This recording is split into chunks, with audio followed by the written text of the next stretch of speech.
Let me ask you something. Have you ever explained the product perfectly? You gave all the features, all the benefits, the pricing also made sense, and everything was logical, and the customer still says, "Oh, that's good to know. Let me think about it. Let me talk with my wife," or such sort of sentences. But then someone else comes in, says way less, maybe even explain it worse, and close the deal in less than 5 minutes. What is going on here? It's not about logic, it's about emotion. And today I'm going to show you exactly why logic doesn't close deals and how emotion does.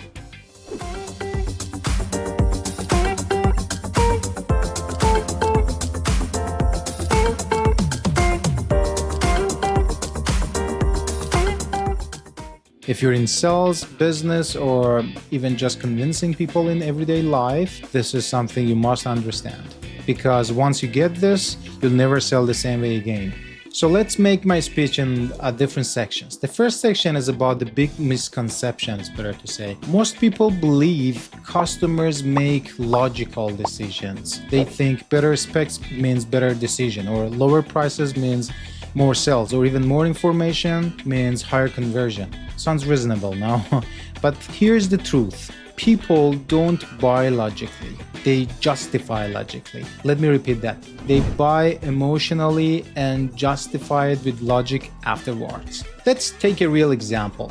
Two phones, phone A, battery, it's better, cheaper and more durable, and the phone B is more expensive and average specs. Logically, phone A should win every time, but what happened is that people buy the iPhone. Why? Is it the specs?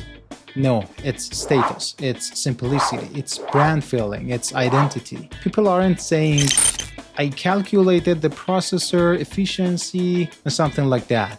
They're saying, "I like it. It feels right. It's me." That's emotion. Let me give you a sales situation. A customer walks into a store looking for a laptop, and the salesperson talks about the RAM specifications, processor, storage, and the price comparison. Very logical. Customer says, "Okay, let me think about it. Oh, that's good to know," the same that I said. And the salesperson number 2 says, "What do you do with your laptop?" "Oh, you run a business? Oh, so you need something reliable that won't slow you down in front of clients?" Probably, because this is absolutely important. When you make the communication with your customer, they trust you, and I highly recommend to watch the videos that I believe it was the previous video about the pros and cons, and which is a rule in sales, and it was about not to telling all the services that is proper for customer. We need to say that some of our services or products is not good for customers, and this is just because of a trust. Not everything is proper for your need. For example, in this case, in the case of laptop, you can say that, well, this laptop has very good specifications, and it has a very high quality processor or whatever, but to tell you the truth, this is not the proper choice for you, or in other words, it's way more than what you need. So this is the pros and cons regulation that we can use while selling, and the result is just making trust. So we can start emotionally, and this one will make your work smooth and stress-free. And now what happens is that the product didn't change, the fact didn't change, but the emotion did. Now the customer feels confidence, security, relief, and guess what? That's when they buy. Okay, let's talk about the emotion and the time that emotion wins. Emotion wins because the brain decides emotionally first. Then logic comes in to support the decision. Think about it like this. Emotion says, "I want it." Logic says, "Here's why it makes sense." If emotion is missing, logic sounds like over-explaining, pressure, confusion, and no sell, finally. Let me tell you about some type of emotions. Not all emotions are equal. The first one is fear. What if I miss this or this deal? What if this problem gets worse in upcoming future? The second one is desire. I want this lifestyle. I want to feel successful and improve. The third one is trust. This person understands me. Perfect. And the fourth one is relief. Finally, a solution. So he find a solution, so I find the solution, or whatever. So this is what we call it, relief. Great salespeople don't push for products. They trigger emotions. So how do you actually use this? Here are 3 simple things that I recommend. So the first one, stop starting with features. Don't say, this phone has 256 gigabyte of RAM or something like this. Say, you'll never worry about running out of space again.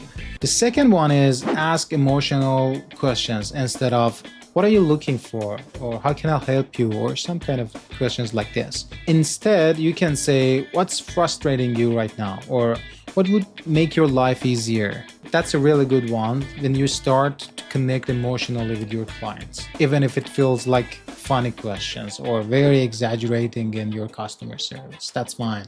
And the third one is what I call paint the outcome. Don't describe the product, describe the feeling. Like imagine finishing your work twice as fast, or imagine not stressing about this anytime anymore. Most people fail because they overload the information, because they think more talking means more convincing, because they focus on logic to prove the value. But selling is not debate. It's an emotional transfer. If the customer doesn't feel something, they don't move. Let me tell you a quick story. 2 real estate agents selling the same house. The agent one says 3 bedrooms, 2 bathrooms, in great location. I know this is very good. Sometimes make it simple helps you sell better, but if you look at the numbers, the result is different. You need to build emotional bridge with your customer. So the agent number 2 says, imagine your kids playing in this backyard, or Sunday morning with coffee right here, or this is where your family grows. Customers also looking with these situations, buying a house, probably for more than 90% of people happens once in a life. So they think about it. They imagine all these words that you're telling them about growing the child or kids or having very good moments together. So don't think that this is just exaggerating sales. No, specifically when it comes to selling house, it works a lot. Same house, different result, and guess who sells it faster? So next time you're selling, don't ask, did I explain everything? Ask, did they feel something? Because at the end of the day, logic makes people think, but emotion makes people act. Good luck with that.